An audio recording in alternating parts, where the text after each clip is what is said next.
Hi hello it's me Shelsa. അപ്പോൾ നമ്മൾ ഇന്ന് വന്നിട്ടുള്ളത് ഇപ്പോൾ ഇൻ്റർനെറ്റിൽ ട്രെൻഡിങ് ആയിക്കൊണ്ടിരിക്കുന്ന ആർട്ടമിസ് സെക്കൻഡ്, നാസയുടെ ഏപ്രിൽ 1 ലോഞ്ച് ചെയ്ത ആർട്ടമിസ് സെക്കൻഡിനെ കുറിച്ചുള്ള ന്യൂസുമായിട്ടാണ്. അത് ഫേക്കാണ്, റിയൽ അല്ല, നാസ നമ്മളെ പറ്റുകയാണ് എന്നൊക്കെ പറഞ്ഞിട്ട് ഒരുപാട് ഫേക്ക് ന്യൂസസ് ഇറങ്ങിയിട്ടുണ്ട്. അത് നമ്മൾ പലരും വിശ്വസിച്ച് പോകും. ഞാനും ഒരു സമയത്ത് വിശ്വസിച്ചിരുന്നു. അതുകൊണ്ട് തന്നെ as A girl who loves astronomy ഞാൻ അതിനെക്കുറിച്ച് റിസർച്ച് ചെയ്തു. എനിക്കതിൻ്റെ സത്യാവസ്ഥ മനസ്സിലായി. അത് നിങ്ങളിലേക്ക് കൂടി അറിയിച്ച് നിങ്ങളുടെ തെറ്റിദ്ധാരണ മാറ്റണം എന്നുള്ളത് കൊണ്ട് മാത്രമാണ് ഞാൻ ഇങ്ങനെ ഒരു വീഡിയോയുമായി വന്നിട്ടുള്ളത്. അപ്പോൾ നമുക്ക് ആദ്യം തന്നെ ഞാൻ ചോദിക്കട്ടെ, മൂന്നിൽ ആളുകൾ ഇറങ്ങിയിട്ടില്ല, അതൊരു ഹോളിവുഡ് സിനിമയാണെന്ന് വരെ പറയുന്നവർ പലരുമുണ്ട്. അവർക്കെല്ലാമുള്ള ആൻസറാണ് ഈ വീഡിയോയിലൂടെ ഞാൻ നൽകുന്നത്. പിന്നെ കൂടാതെ 1972 അപ്പോളോ 17 ശേഷം എന്തുകൊണ്ടാണ് 50ലേറെ വർഷങ്ങളായി ഇതുവരെ മറ്റൊരു മിഷൻ പോകാത്തത്, എന്തുകൊണ്ടാണ് അപ്പോളോ മിഷൻ സ്റ്റോപ്പ് ചെയ്തത്, ഇപ്പോൾ ആർട്ടമിസ് എന്തിനാണ് ടെസ്റ്റ് ചെയ്യുന്നത്, ഇതുവരെ മനുഷ്യർ ആർട്ടമിസിൽ അവിടെ ഇറങ്ങിയിട്ടില്ല, അവിടെ ഓർബിറ്റ് പോയി ടച്ച് ചെയ്ത് വരുന്നേ ഉള്ളൂ, എന്തുകൊണ്ടാണ്, അഥവാ അന്ന് ഈ പേടിക്കാത്തത് ഇപ്പോൾ എന്തിനാണ് അവർക്ക് ഇങ്ങനെ ഒരു പേടിയുടെ ആവശ്യം എന്ന് തുടങ്ങി പല ക്വസ്റ്റ്യൻസും ഇപ്പോൾ ഇൻ്റർനെറ്റിൽ ട്രെൻഡിങ് ആയിക്കൊണ്ട് വന്നിരിക്കുകയാണ്. ഇത്രയും റിസ്ക് എടുത്ത് ചെയ്യുന്ന ഒരു കാര്യത്തെ അത് ഫേക്ക് ആണെന്ന് വെച്ച് പുലർത്തുന്നവരോട് എനിക്കൊരു കാര്യമേ ചോദിക്കാനുള്ളൂ. നമ്മൾ ജീവിതത്തിൽ ചെയ്യുന്ന പല സിമ്പിൾ കാര്യങ്ങളും നിങ്ങൾ മനസ്സിൽ ഓർത്തെക്കാറുണ്ടോ? ഇല്ലല്ലോ. അതുപോലെ തന്നെയാണ് നമുക്ക് മനസ്സിലാകാത്ത ഒരു കാര്യം അല്ലെങ്കിൽ നമുക്ക് ക്ലിയർ അല്ലാത്ത ഒരു കാര്യം സത്യമല്ല എന്ന് പറയുന്നത് ശരിയാണ്? ഒരിക്കലുമല്ല. 1969 അപ്പോളോ 11 എന്ന മിഷനിൽ നീൽ ആംസ്ട്രോങ്ങും ബസ് ആൽഡ്രിനും അവിടെ ഇറങ്ങി നടന്നു, ചന്ദ്രനിൽ ഇറങ്ങി നടന്നു എന്നത് നമുക്ക് എല്ലാവർക്കും വ്യക്തമായതാണ്. അതിലുള്ള തെറ്റുകൾ എന്ന രീതിയിൽ പലരും കൊണ്ടുവരുന്ന വീഡിയോസ് എന്താണ് അതിൻ്റെ സത്യാവസ്ഥ എന്നത് ഞാൻ ഈ വീഡിയോയിൽ പറയുന്നുണ്ട്. അതിനുശേഷം Apollo 12 1969, Apollo 14 1971, Apollo 15 1971, Apollo 16 1972, Apollo 17 1972, ഇങ്ങനെ 5ഓളം മിഷനുകൾ അതിനുശേഷവും ഉണ്ടായി. അതായത് 6 മിഷൻസും 12 ആസ്ട്രോണറ്റ്സും. പിന്നെ ഒരു സ്പെഷ്യൽ കേസ് കൂടിയുണ്ട്. അപ്പോളോ 13 ഒരു എക്സ്പോഷർ ആയിരുന്നു. മിഷൻ നടക്കുന്ന സമയത്ത് സ്പേസ് ക്രാഫ്റ്റിൽ ഒരു മേജർ എക്സ്പോഷർ ഉണ്ടായി. ഓക്സിജൻ ടാങ്ക് ഫെയിലിയർ ആയതാണ് കാരണം. അതിലുണ്ടായിരുന്ന ക്രൂസ് ആയിരുന്ന Jim Lovell, Jack Swigert, Fred Haise ഇതിനുശേഷം മൂൺ ലാൻഡിംഗ് ക്യാൻസൽ ചെയ്യുകയും മിഷനിൻ്റെ ലക്ഷ്യം അവരെ തിരിച്ചെത്തിക്കുക, ജീവനോടെ തിരിച്ചെത്തിക്കുക എന്നതായി മാറുകയും ചെയ്തു. ആക്ച്വലി ആ മിഷൻ ഒരു ഫെയിൽ ആണെങ്കിലും ആ മനുഷ്യരെ അവർ തിരിച്ചെത്തിച്ചു. അതാണ് നാസ, അതാണ് സയൻസ്. പിന്നെ ആസ്ട്രോണറ്റ്സ് ആൻഡ് മിഷൻസും കൂടി പരിചയപ്പെടാം. 1969 July 20 Apollo 11 Neil Armstrong and Buzz Aldrin. 1969 November 19 Apollo 12 Pete Conrad Alan been.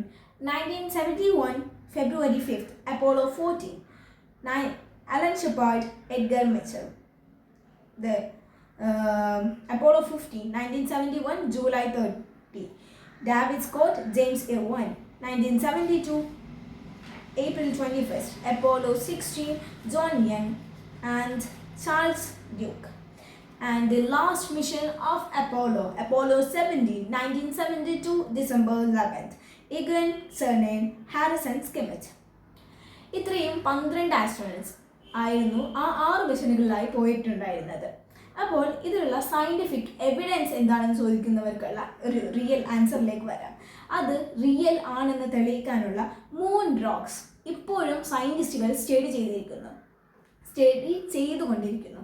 പിന്നെ ലേസർ റിഫ്ലക്ടേഴ്സ് മൂൺ സർഫേസിൽ വെച്ചിരുന്ന മിറേഴ്സിൽ നിന്ന് ലേസർ സിഗ്നൽസ് റിഫ്ലക്റ്റ് ചെയ്യുന്നു എന്ന ഒരു തെളിവ് കൂടിയുണ്ട്. കൂടാതെ സാറ്റലൈറ്റ് ഇമേജസ്, ലാൻഡിംഗ് സൈറ്റ്സ് ഇന്നും ദൃശ്യമാണ്. കാരണം സാറ്റലൈറ്റ്സിൽ നിന്നുള്ള ഇമേജസ് ഇപ്പോഴുമുണ്ട്. മൾട്ടിപ്പിൾ മിഷൻസ്, ഒരു സിംഗിൾ മിഷൻ ആയിരുന്നു എങ്കിൽ അത് നമുക്ക് ഫേക്ക് ആണെന്ന് പറയാമായിരുന്നു.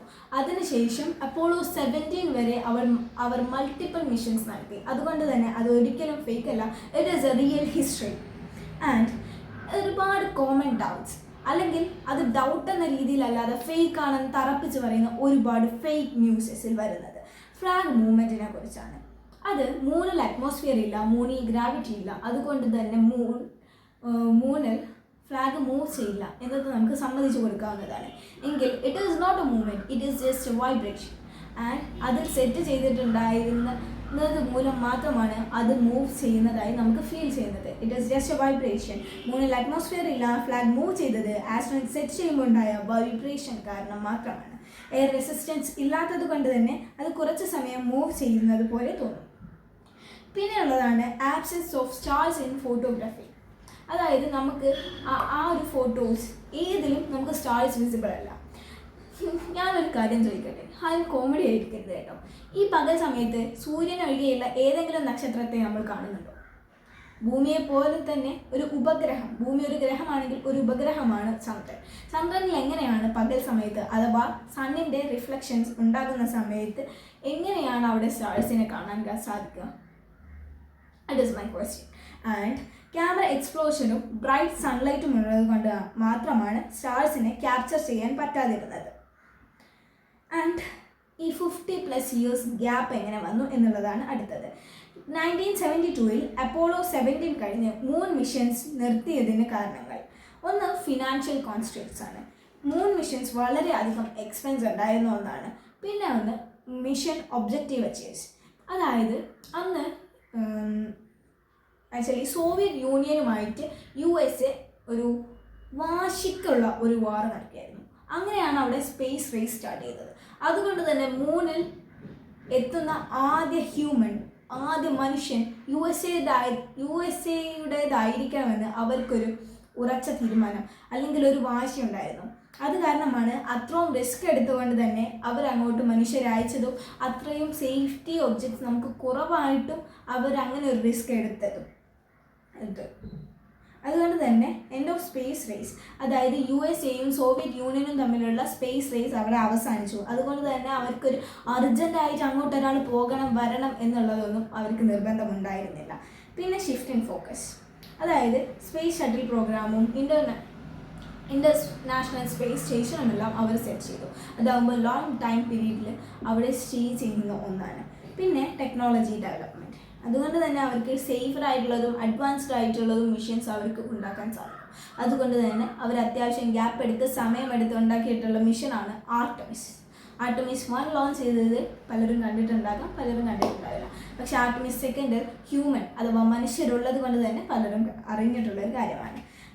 പിന്നെ പ്രസൻറ്റ് ആൻഡ് ഫ്യൂച്ചർ വെച്ചിട്ട് ഇപ്പോൾ മൂണിൽ പലവിധ മാറ്റങ്ങളും വന്നിട്ടുണ്ട്. നമ്മുടെ എർത്ത് തന്നെ നമുക്ക് ആർട്ടമിസ് 2 എടുത്ത ഫോട്ടോയും പിന്നെ അപ്പോളോ 17 എടുത്ത ഫോട്ടോയും തമ്മിൽ വെച്ച് നോക്കിയാൽ തന്നെ നമുക്ക് മനസ്സിലാക്കാൻ പറ്റും അതിലുള്ള ഡിഫറൻസ്. അതുപോലെ തന്നെ മൂണിലുമുണ്ട്. അതുകൊണ്ട് അവരുടെ സേഫ്റ്റി ഉറപ്പാക്കുക എന്നുള്ളത് ഇത്രയും ടെക്നോളജിയുള്ള ഈ കാലത്ത് അവർക്ക് നിർബന്ധമായിട്ടുള്ള ഒരു കാര്യമാണ്. അതുകൊണ്ട് തന്നെ അവരാദ്യം പേടകം മാത്രം അയക്കുകയും പിന്നെ ആർട്ടമിസ് 2 അവർ മൂൺ ഓർബിറ്റിലേക്ക് മനുഷ്യരെ അയക്കുകയും ആർട്ടമിസ് 3 അവിടെ മനുഷ്യർ ഇറങ്ങുകയും ചെയ്യുമെന്ന് നാസ ഓൾറെഡി പറഞ്ഞു കഴിഞ്ഞിട്ടുണ്ട്. പിന്നെ അവസാനമായി ഞാൻ പറയാം, മൂൺ ലാൻഡിംഗ് ഒരു സിമ്പിൾ ക്ലെയിം അല്ല, മറിച്ച് സ്ട്രോങ് സയൻറ്റിഫിക് എവിഡൻസും ഹിസ്റ്റോറിക്കൽ റെക്കോർഡ്സും സപ്പോർട്ട് ചെയ്യുന്ന ഒരു റിയൽ അച്ചീവ്മെൻ്റ് ആണ്.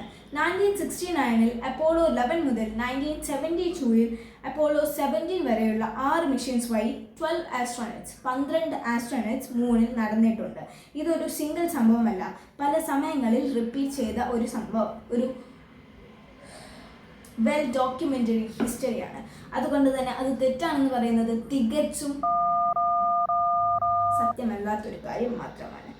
അതുകൊണ്ട് തന്നെ 1972 അഥവാ 1972 ശേഷം ഉണ്ടായ ഗ്യാപ്പും ഇത് ഫേക്ക് എന്നതിൻ്റെ പ്രൂഫ് അല്ല എന്നത് ഇതിനു മുൻപ് ഞാൻ പറഞ്ഞ പല കാര്യങ്ങളാലും നിങ്ങൾക്ക് വ്യക്തമായിരിക്കുമെന്ന് ഞാൻ വിശ്വസിക്കുന്നു. പിന്നെ ഇങ്ങനെയുള്ള ഡൗട്ട്സ് ഉണ്ടാകുന്നത് സ്വാഭാവികമാണ്, പക്ഷേ അവയെല്ലാം സയൻസിൽ ക്ലിയർ ആയ എക്സ്പ്ലനേഷൻ ഉണ്ട്. ഈ പറഞ്ഞതെല്ലാം ഇതിന് എത്രയോ വർഷങ്ങൾക്ക് മുമ്പ് തന്നെ ക്ലിയർ ആയ എക്സ്പ്ലനേഷൻ ഉള്ള കാര്യമാണ്. എങ്കിലും പലർക്കും ഇതിനെക്കുറിച്ചൊരു ധാരണയില്ല. പലരും ഇപ്പോഴും അത് ഫേക്ക് ആണെന്ന് പറഞ്ഞ് റീൽസ് ഉണ്ടാക്കുകയും അതിന് മില്യൺസ് ഓഫ് വ്യൂസസ് കിട്ടുകയും അത് ഒരുപാട് പേര് അത് തെറ്റിദ്ധരിച്ച് പോവുകയും ചെയ്യുകയാണ്. അതുപോലെ തന്നെ നാസ, ISRO ഇതെല്ലാം ഫേക്ക് ആണെന്ന് വരെ അവർ പറഞ്ഞു തീർക്കുന്നുണ്ട്. അതുകൊണ്ട് തന്നെ ക്ലിയർ ആയ എക്സ്പ്ലനേഷൻസ് ഉണ്ട്. സയൻറ്റിഫിക് ഫാക്ട്സ് മനസ്സിലാക്കി ശരിയാണ് ഈ അറിവ് നേടുന്നതാണ് പ്രധാനം. അതുകൊണ്ട് തന്നെ അവസാനമായി ഞാൻ ഒരു കാര്യം പറയുന്നു, മൂൺ ലാൻഡിംഗ് ഒരു മിത്തല്ല, അത് സയൻസിൽ തികച്ചും യാഥാർത്ഥ്യമാണെന്ന് തെളിയിച്ചു കഴിഞ്ഞ ഒരു കാര്യമാണ്. It's A historical truth. എല്ലാവർക്കും ക്ലിയർ ആയെന്ന് വിശ്വസിക്കുന്നു. ഞാൻ അവസാനിക്കുന്നു. Thank you.